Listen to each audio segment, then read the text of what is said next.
For many abortion seekers, abortion pills are a game changer. For one, they're a solution for abortion seekers in the more than 20 states that have banned or restricted abortion access. Patients can get pills by mail or drive across state lines to get pills legally. Even for people in blue states who live in rural areas, access to the care they need is more readily available with abortion pills. And for women who need to be especially discreet, maybe they're in an abusive relationship, or they fear community backlash, or having to deal with protests at a clinic, access to these abortion pills is a lifeline. Medication abortions account for more than half of all abortions, at least for now. The future of abortion pills in the United States is in question with a lawsuit underway in Texas right now. A U.S. district judge. In April of 2023, a far-right federal judge struck down FDA approval of mifepristone, one of the two medications that are used in most medication abortions.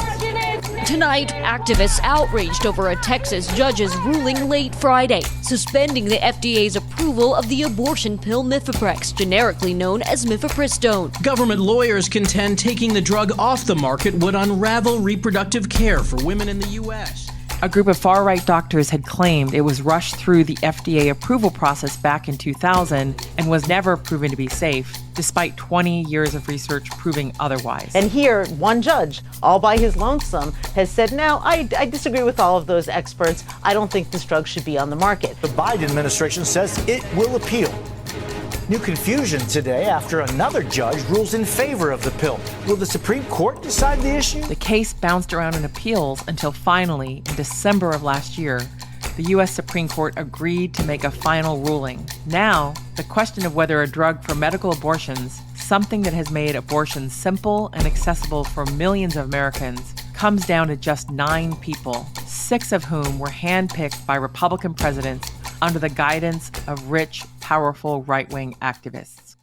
The case comes 2 years after that right-wing majority on the U.S. Supreme Court helped overturn Roe v. Wade, and with it, nearly 50 years of legal precedent providing federal constitutional protections for abortion. But abortion isn't their only target. This court is issuing rulings that are stifling progress and, even worse, turning back the clock, restricting long-held freedoms. The court blocked one of President Biden's student debt relief efforts. It gutted key protections for Americans' right to vote, unleashing a wave of voter suppression legislation in states where Republicans were eager to make it harder for Americans to vote.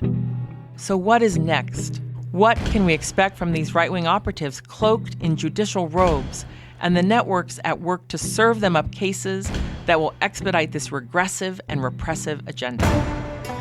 This is Grave Injustice, a new podcast series from Courier. I'm Lisa Graves, and I'm a lawyer and researcher who has helped uncover the powerful people distorting our Constitution to impose their personal religious views as binding law on other Americans. My work shines a light on billionaires who've targeted the courts to capture the law and rewrite the rules. I also help expose the groups manufacturing cases to bring to the U.S. Supreme Court to advance this extreme agenda. This series is going to dive deeply into the big issues the U.S. Supreme Court has hand-picked for decision this year and what they mean for this extreme right-wing program to use the courts and use the law to enact the Republican Party's agenda for America. It's not the culmination, it's just the beginning of an even more intensive phase. Now that all of this legal infrastructure has been put in place. You know, you kick the door open a little bit and then it's like, what hallway do they choose to walk down?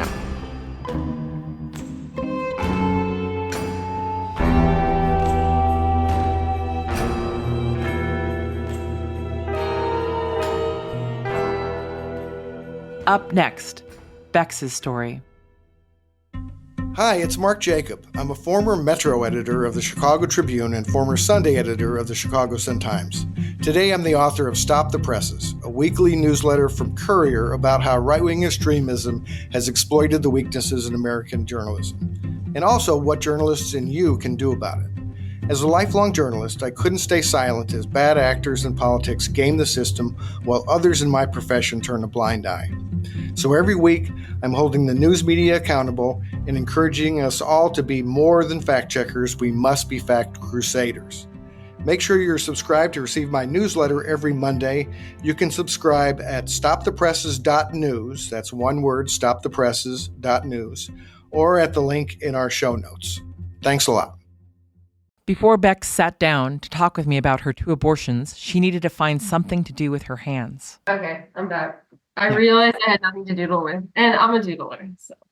Oh, that's good. I have tops over here. I spin tops on conference calls. They're like fidget things? No, they're actual old school tops. Let me see if I can. I moved them the other day because they were distracting me, but I've got a whole container of tops. Oh my gosh, I would not be. Okay. That's like too much for me. I would not be paying attention to what's going on. I would be like so invested, like maybe even counting how long it's spinning for. Small details are important to Bex. She notices things, and the details are what made her first abortion. I don't want to speak for her and call it traumatic, but it was pretty clearly an overwhelming experience. So like immediately it just kind of it felt a little intense for me. I don't know about like feeling unsafe, but I was just like, whoa, this was unexpected. For context, she had her first abortion in 2017 in Texas, where she's from. It was a surgical procedure. It wasn't an easy process. For starters, Bex was broke. Also, the clinic was an 1.5-hour drive from her house, and she had to go twice.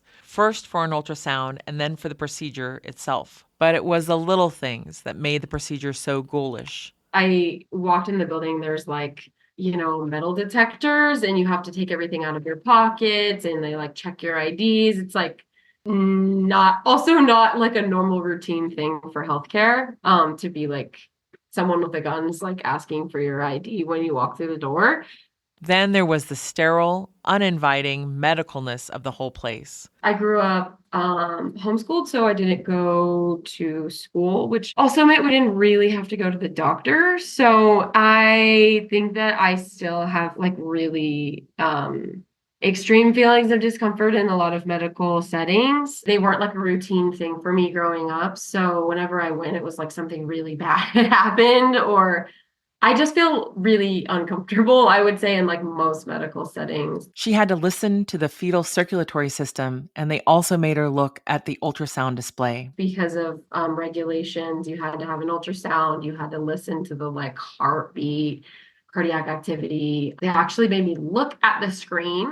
And then 2 days later, I came back. And that was after waiting 3 weeks from the time I called asking for an appointment, so there was a lot of travel involved, which just kind of like added to the stress of like logistics. Bex's next abortion last year was a lot better. She caught the pregnancy early, she was more informed, and medication abortions were more accessible. She literally took a day off, took her pills, and that was that. It felt simple. It felt straightforward, very uneventful. Like in a way, it was like very nice that it was private and at home. It was very important to me to be able to do it myself and to not have to go into like a medical facility. Whether to take an abortion medication, mifepristone, off the market in all 50 states will be the Supreme Court's first abortion decision since it overturned Roe v. Wade in the summer of 2022. That case, of course, was Dobbs versus Jackson Women's Health Organization, or just Dobbs for short. I'll try not to swamp you with case names and legalese, but the upshot is that with Dobbs, the Supreme Court decided that abortion access isn't a constitutional right. It was a moment many red states had been waiting for. Several had trigger bans, that is, anti-abortion legislation set to spring into effect the moment the Supreme Court overturned Roe. Since the ruling, 21 states have restricted abortion beyond what the Roe v. Wade standard would have allowed. 14 have banned it outright. What has this meant for women in America? To find out, I spoke with an abortion provider. My name is Lauren Jacobson. I'm a women's health nurse practitioner, and I work as an abortion provider for Aid Access. Aid Access mails pills for medication abortion to women throughout the U.S. And since Dobbs, demand has skyrocketed. Right now, 50% of all of our pills are going into Texas. So just for context. And I'm sending 30 to 50 packages a day total. And there's about 10 of us now. So if you do the math there, it's a lot. Lauren says her clients in states like Texas are nervous, not just because they now need to outsource their abortion to distant states, but also because they just don't know what's going to happen next. There's a lot of fear because some people don't know what can happen to them. We see people who are 4 weeks pregnant. We see people who are 12 weeks, 5 days. You see this whole spectrum. So some people, I think, are more, and this is anecdotal, are more aware of, their bodies and if they're pregnant, and they're testing quicker, and then they're just like, got to get the pills as soon as possible because I'm in a restricted state. But then there's also people who, of course, know what's going on and they're afraid. And so they wait longer. Last year, that aforementioned Texas judge ruled to strike down FDA approval for mifepristone, which is one of 2 pills used in the most reliable medication abortion method. The plaintiffs in that case were a group of anti-abortion doctors who call themselves the Alliance for Hippocratic Medicine. They claim that mifepristone was rammed through the FDA approval process back in 2000 and was never proven to be safe. That claim is, of course, bullshit. Mifepristone is safe.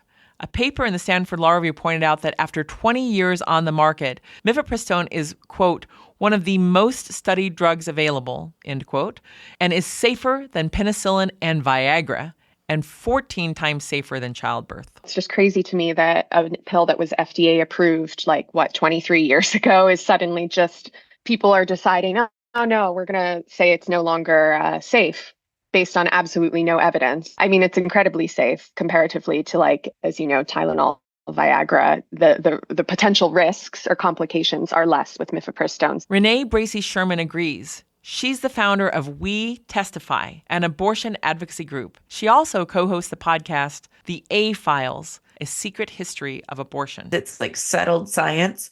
This pill has been around globally since 1988. It's been in the United States since 2000. It's widely available. Mifepristone is one of the safest medications that we have, right? But that is being put into question on purpose by people who want to sow this distrust and miscommunication and confusion. Who exactly are these people sowing miscommunication and confusion? In this case, they have a name, Alliance Defending Freedom. Wherever human freedom is under attack, we stand ready to defend it, both at home and around the world, in courtrooms, legislatures, and the public square. You'll find us on the front lines. The Alliance Defending Freedom is a shadowy far-right interest group that helped architect the Dobbs case and overturn Roe v. Wade. They're also bent on overturning same-sex marriage and restricting trans rights. The Southern Poverty Law Center is called ADF an anti-LGBTQ hate group. They have strong ties to Washington, including to Amy Coney Barrett, who spoke at ADF-backed events before she became a justice on the U.S. Supreme Court. Louisville wedding photographer has won her federal lawsuit. We must protect Title IX and women's sports for the next generation. One powerful Christian legal organization has been planning a strategy to overturn Roe v. Wade. Their plan worked. ADF is one team, a part of a broader alliance. We are Christ-centered. We are committed to victory. ADF helped launch the Alliance for Hippocratic Medicine in 2022 in Amarillo, Texas. Why Amarillo? Because that was the home of this one Trump-appointed judge named Matthew Kacsmaryk in the District Court of Northern Texas. Matthew Kacsmaryk backed Trump's harsh immigration policies, shot down the Biden administration's protection for LGBTQ plus workers, and has been an outspoken anti-abortionist before he took the bench. If anyone was going to ignore the science and ban the abortion pill, it was going to be this guy. So they're judge shopping. That's what that is. There's not a question about the science here. There's not a question about, what the American public wants. There's not a question about, do 4 out of 5 doctors believe this? We don't know. There's no question there. What they're doing is judge shopping for any sort of decision that they want. The lower federal courts have spent the last year bickering over Matthew Kacsmaryk's ruling. Another U.S. district judge in Washington state ordered the FDA to leave mifepristone on the market. Later, the U.S. Court of Appeals for the Fifth Circuit, which includes Texas, ruled that while mifepristone could stay on the market, it reinstated old regulations that required women to obtain a prescription and pick up the pills in person. So no more getting pills by mail from providers like Lauren Jacobson. Finally, in December, the U.S. Supreme Court agreed to make a final call. They might side against both Kaczmarek and the Fifth Circuit and leave mifepristone as it was. They might uphold the old regulations and make the pill harder to get, or they might just ban it for everyone in every state. Even if the worst happens, there is still another abortion pill on the market. It's called misoprostol, which was technically approved as a medicine for stomach ulcers, not an abortifacient, making it much harder for the likes of ADF and Kaczmarek to target. It's still effective when used on its own, but less so. Right now, the far-right agenda isn't about huge victories. The game plan isn't to wipe out abortion access in one fell swoop.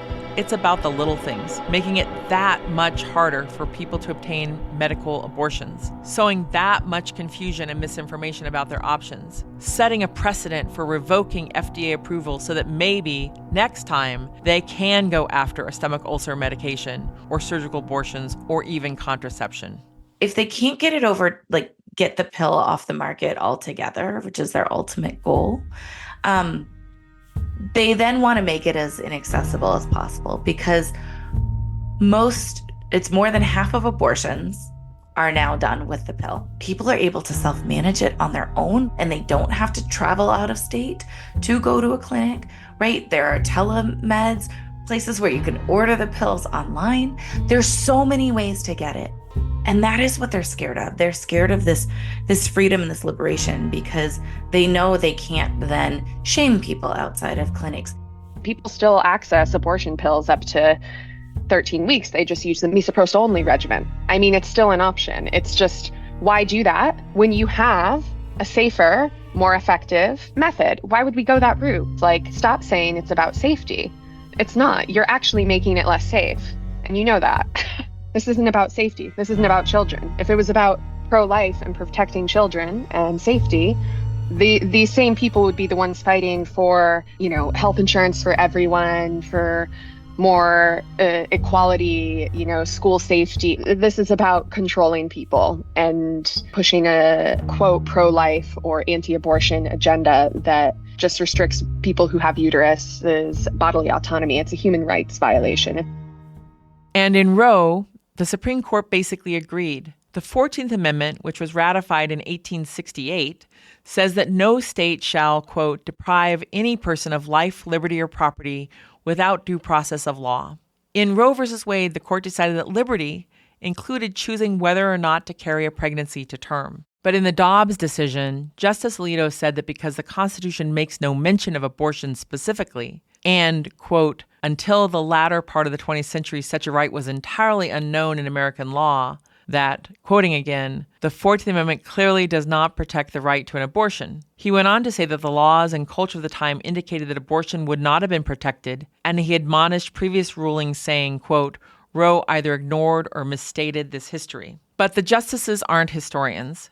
And in fact, most historians disagree with that majority opinion. So the first thing I think to observe about Dobbs is that Dobbs is asserting that this is the history without acknowledging that there's a scholarly consensus to the contrary. Mary Ziegler is the Martin Luther King Jr. Professor of Law at the University of California, Davis. She is a legal historian with a focus on abortion. She's written 6 books on the subject. In terms of what the consensus position is, it's that abortion before quickening, which is, again, the point at which movement could be detected in the womb, wasn't broadly criminalized until later in the 19th century. She said historians agree that there was a kind of moral consensus that abortion was wrong, but people still had them. Plus, what exactly abortion meant was a vague concept. It's also worth emphasizing that this was a time period where the line between birth control, abortion, and regulation of your menstrual period wouldn't have been very easy to draw. You would have, home health guides and women talking about regulating your period, keeping your period regular. Some of that was probably people taking abortifacients. Thus, among actual historians, the Dobbs position that in the 19th century abortion was roundly condemned both in culture and law is a minority position at best. So the consensus is disputed, but it's remarkable to have, the court take up what's a quite strikingly minority position taken primarily by people who are not professional historians without acknowledging that there's any real question or contested issue at hand, right? So what about modern times? If in the 19th century neither American law nor American culture were really unified on the abortion issue, what changed? How did abortion become this singular, galvanizing issue for the religious right that has spawned powerful religious actors like ADF? To find out, I called a preacher's kid.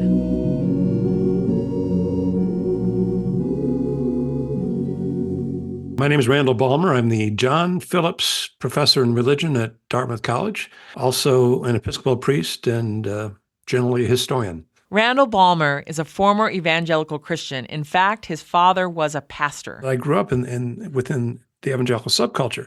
I sometimes characterize myself as having a lover's quarrel with evangelicalism. That is, it's a movement that nurtured me and in many ways formed me in terms of my understanding of the world, my sense of morality. But it's a movement that has strayed far, far, far away from its roots in the embrace of far-right political causes. And that to me is a source of great sadness. Evangelicalism is a Protestant Christian movement. It's what people usually have in mind when they talk about the Bible Belt. Among others, it includes a lot of Baptist, Presbyterian, and Methodist organizations. I won't go into the specific tenets of the faith because the theology has little to do with the politics the movement has taken up, like gun rights, LGBTQ, and most of all, abortion. I've spent much of my career, or at least last couple of decades of my career, trying to call evangelicals back to their better selves and trying to get them to reaffiliate with the best of their tradition. And you can see for yourself how successful I've been. Evangelicals aren't the only Christians against abortion rights. The Catholic Church, for example, has been fighting abortion longer than anyone, but they've become the standard bearer for the movement. That far-right interest group, ADF, for example, was founded by evangelicals. The standard narrative is that the Roe v. Wade decision in 1973 filled evangelicals with righteous anger, calling them to join their Catholic brethren to protect unborn babies. But Randall says that's not what really happened. Evangelicals throughout the 1970s regarded abortion as a Catholic issue. When the decision itself was handed down, several prominent evangelical leaders issued statements applauding the Roe v. Wade decision as marking an appropriate distinction between personal morality and public policy. So that's why I call it the abortion myth. The abortion myth is the fiction that evangelicals mobilized politically in the 1970s in response to Roe v. Wade. Evangelicals as a community weren't even that political, choosing to, quote, render unto Caesar the things that are Caesar's, quoting St. Matthew. In fact, Randall says a lot of the evangelicals he knew didn't even bother to vote. Many of the people I knew in my world growing up, which was, really almost entirely evangelical, were not even registered to vote. And so roughly from the end of the Scopes trial back in 1925 until Jimmy Carter's campaign for the presidency in 1975, this demographic was not a political force. That didn't stop evangelical activists and interest groups from trying to mobilize evangelical voters. One of those activists was a guy named Paul Weyrich. I sometimes call him the evil genius, and he's the person who really galvanizes this population into a political movement. I suppose the more important thing that I did was to bring together what is now known as the religious right. Those people were not active in politics, and I served as sort of a coach to get them active in the political process. Paul Weyrich wasn't actually an evangelical or even a Protestant. He was a Catholic from Wisconsin who served as a press secretary for a Republican governor of Colorado in the 1960s. He ended up befriending Joseph Coors, the heir to the Coors Brewing Company, whom he convinced to fund his special interest group, particularly the one called the Heritage Foundation. And he did two things which were very, very savvy. And I have to tip my hat to him because he was really quite a master strategist. In the 1970s, Weyrich and his allies convinced Bible Belt evangelicals that lifting the tax-free status of so-called segregation academies, that is, private de facto segregated Christian schools, was supposedly an assault on religious freedom. And he told me that ever since the Goldwater campaign in 1964, he had been trying to mobilize these evangelical voters. And he said, I tried everything. I tried the abortion issue. I tried the women's equality issue. I tried the pornography issue. I tried school and prayer. Nothing got the attention of evangelicals until the IRS came after Bob Jones University and these various segregation academies. It was a start, but Weyrich needed something with staying power, something that could fuel a Christian political movement for years. And in 1978, he found it. The midterm elections of 1978 are really crucial to this narrative.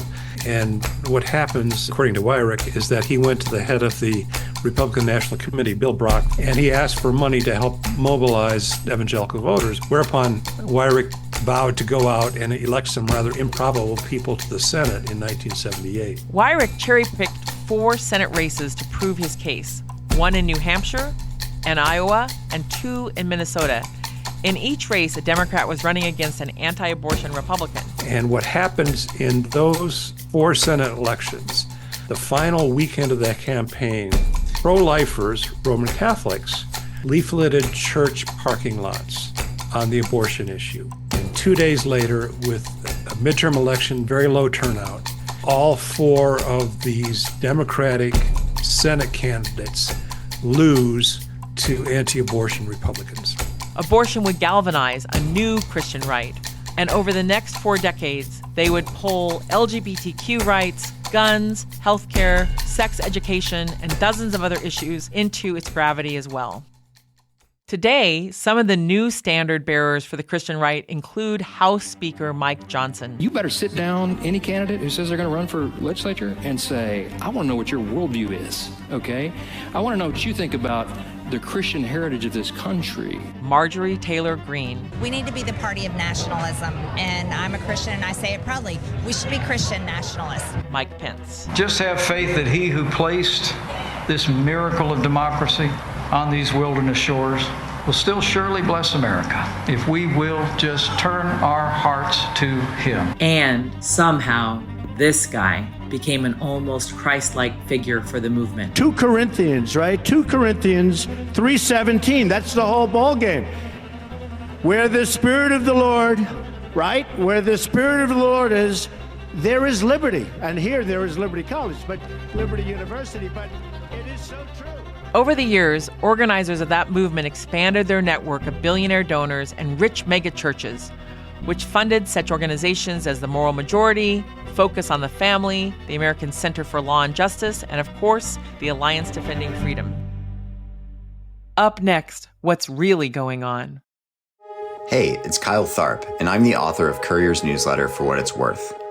For the past 5 years, I've been tracking the online information wars and the digital trends shaping our politics, delivering data and insights to over 20,000 readers every Friday morning. As this wild 2024 election cycle heats up, we all need to be paying attention to what's happening online. If you want to know more about the online forces impacting our politics, make sure you're subscribed at fwiw.news or at the link in our show notes.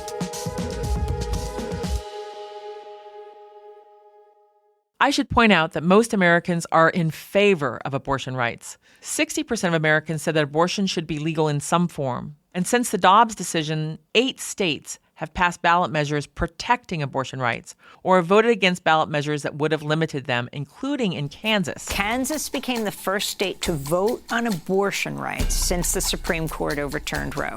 Voters overwhelmingly rejected an anti-abortion constitutional amendment. Remember, Kansas is a deep red state where there are far more Republicans than Democrats. And in Kentucky, which re-elected a governor who ran on a pro-abortion platform. Thus, the majority of the voting public, religious or not, is on the side of abortion rights. Anti-abortion activists have always known this. Paul Weyrich actually claimed that the fewer Americans who voted, the better the chances were for right-wing Christian candidates. Now, many of our Christians have what I call the goo-goo syndrome. Good government. They want everybody to vote. I don't want everybody to vote. Elections are not won by a majority of people. They never have been from the beginning of our country, and they are not now. As a matter of fact, our leverage in the elections, quite candidly, goes up as the voting populace goes down. Here's Mary Ziegler again. Here it's helpful to sort of put yourself in the head of the people in the movement. So the people in this movement really see themselves as in similar ways to people who support abortion rights, which is to say they support democracy, but they think that there are some rights that have to be protected in order for democracy to function, or some groups that need to be protected, and that those principles in some ways are more important than majority rule. ADF and its ilk can fight abortion rights at the ballot box. There are still plenty of anti-abortion voting states and districts, but it's an uphill battle. There is, however, an entire branch of government that ordinary voters don't pick. We totally transformed the federal judiciary. We appointed nearly 300 judges. Together we withstood vicious attacks to confirm 3 great Supreme Court justices, Neil Gorsuch, Brett Kavanaugh, and Amy Coney Barrett. Federal judges serve for life. Get the right case before the right judge, like the Mifepristone case in Texas, and it doesn't matter how many of us believe in abortion rights, or how many pro-choice senators there are, or whether the president is a Democrat. All you need to do is stack the courts, and that's what the far right did. Donald Trump appointed 226 federal judges in his one term. Barack Obama, by contrast, was only able to get 320 judges confirmed over 8 years and appointed only 55 appellate judges, just one more than Trump did. Trump managed to flip 13 appeals courts from liberal to conservative majorities, and he appointed Justices Neil Gorsuch, Brett Kavanaugh, and Amy Coney Barrett. 1/3 of the Supreme Court was handpicked by Trump. In picking judges, Trump had help, of course, and among his advisors, one group stands out. The Federalist Society is a beacon of hope for conservative and libertarian lawyers that believe... The New Yorker has described the Federal Society, or FedSoc, as a Rolodex for legal jobs around the country. It's a legal network for so-called conservatives and libertarians founded in the 1980s, ostensibly as a neutral forum for debate, but really as a kind of intellectual oasis for right-wing law students. FedSoc stands for both advocating for limited government principles as well as the spirit of open debate and forum. FedSoc members rose through the judicial system, bringing their own with them. Today, FedSoc-affiliated lawyers are everywhere. They work in the private sector, they work at firms, they have a variety of different roles in the legal community. 6 of the 9 Supreme Court justices are current or former FedSoc members, as were many of the ADF lawyers who helped architect the Dobbs case. The co-chair of the Federal Society's board of directors is a guy named Leonard Leo. Leonard Leo, he's possibly the most powerful person in America who almost no one knows about. You're going to be hearing Leo's name a lot during this series. Leo has referred to himself as a, quote, leader of the conservative legal movement, and he is not wrong. He's played a key role in putting all 6 of the current conservative justices on the Supreme Court. Leonard Leo was probably Trump's most influential advisor when selecting his judicial nominees. When Trump took office, they worked together to make a list of potential nominees, Leo's list. When Justice Anthony Kennedy retired in 2018, Leo was the first one Trump called. He wanted to see who Leo had picked for him. Can you share with us how this list came about and how you decide who should make the list? Well, the list was the president's idea. It was a novel idea. I told him that no one had ever done it before. What did he say he was looking for? Well, he was looking for 3 things. 1, extraordinarily well qualified. 2, people who were, in his words, not weak. And thirdly, people who are going to interpret the Constitution the way the framers meant it to be. Leonard Leo was all but nominating the justices himself. 3 people from the Leo list, Brett Kavanaugh, Neil Gorsuch, and Amy Coney Barrett, would wind up with lifetime appointments on the U.S. Supreme Court. Let me read this. This has been said about you. Quote, "No one has been more dedicated to the enterprise of building a Supreme Court that will overturn Roe v. Wade than the Federal Society's Leonard Leo."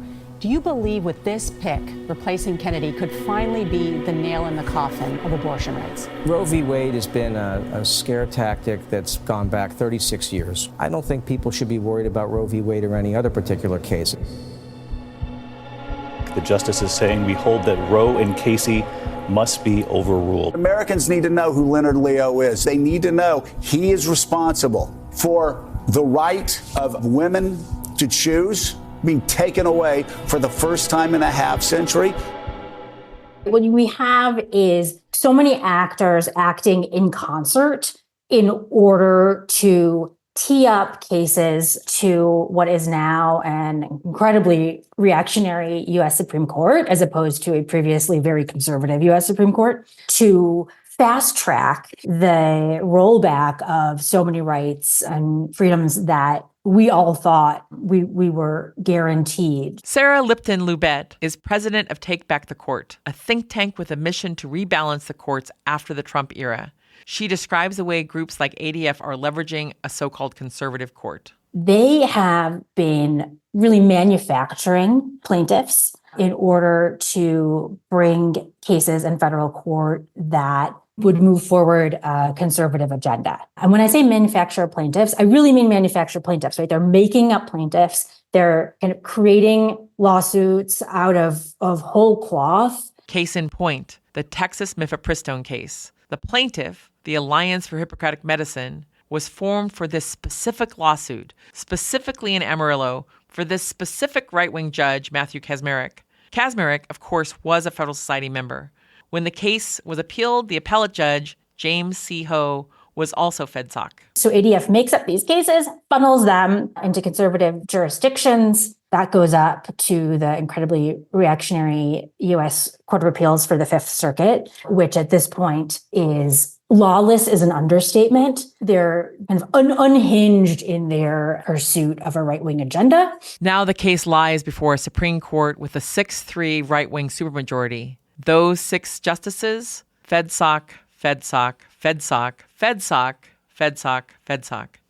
And the thing about this strategy is it doesn't have to work every time in order to have severe implications for the direction that our country goes in. Even if only 1 or 2 succeed, it's hugely, hugely dramatic and devastating. So let's recap for a second. For 40 years, religious interest groups and right-wing legal networks have been building a kind of judicial machine, one that works more or less independently of the American voter. With Trump, it managed to stack the court greater than ever before, and in 2022, it finally took down Roe versus Wade. But that machine is still humming along, and abortion pills aren't its only target. The next big goal for anti-abortionists is full-blown fetal personhood, which would mean a national abortion ban. Alabama has already made moves in that direction. This year, the state Supreme Court ruled that frozen embryos are full-fledged children, minor children, with all the 14th Amendment rights that come with that, even though the 14th Amendment specifies that rights begin at birth. Anyone born in the United States has these rights and privileges. But the state judges in Alabama cited Alito's Dobbs decision multiple times in their ruling. I think the end game is fetal personhood, which would mean a national ban. And then it's not really clear that the movement would be done then either, because the movement, as we mentioned earlier, is changing and moving in the direction of things beyond a single issue agenda. Dobbs really only is the beginning, right? It's not the culmination of the right's attempt to control our autonomy, our dignity, what we do with our bodies, our families, our lives. It's just the beginning of an even more intensive phase now that all of this legal infrastructure has been put in place by right-wing actors over decades. So is there anything stopping the right-wing judicial machine? For Renee Bracey Sherman, fighting back means changing the conversation. What we do is we focus on supporting and elevating the stories and voices of people who have abortions so that they know they're not alone, that they're supported, and that our voices do matter in this moment.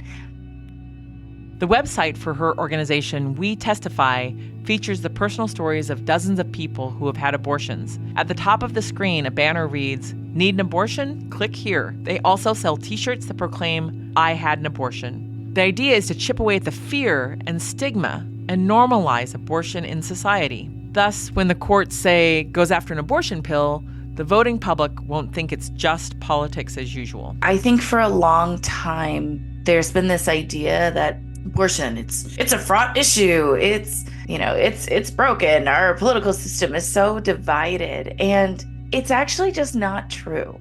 It hasn't been. The country has supported abortion rights basically at the same level for the entire time. For Sarah Lipton-Lubet, it means exposing the right-wing conspiracy for what it is. Her organization, Take Back the Court, works to connect the dots on years of cases, rulings, lobbying, and legislation that shows exactly how the far right rigged the game. The Supreme Court has been captured by right-wing interests for decades, and all sorts of research and studies show that if we don't seriously reform the court, it's going to be held by Republicans for at least another 50 years. And that's 100 years of single-party minoritarian control of one of the three major branches of government. And that doesn't even sit in the same ballpark as something you can call democracy. For health workers like Lauren Jacobson and organizations like Aid Access,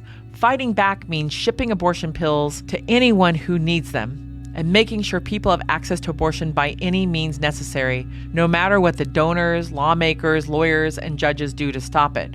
Fortunately, for now, there is a second abortion pill, misoprostol, that Aid Access can provide even if mifepristone is banned. But how long until they find a way to ban that too? My big fear is they go after some sort of contraceptive method.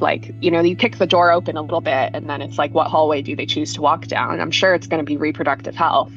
I hear so many people, friends, international friends who've watched The Handmaid's Tale, and they're like, that's going to be America. America's turning into Gilead. And I'm like, yes. That's how it feels. Will they move forward with this effort? How will the Christian right and groups like ADF and the Federal Society continue to kick the door open bit by bit on the judicial system? As it happens, Leonard Leo himself outlined his game plan. It's really, really important that we flood the zone with cases that challenge misuse of the Constitution by the administrative state and by Congress. Flood the zone with cases and bit by bit use the courts to bend the law to the right. This has already begun, and it's already well beyond abortion.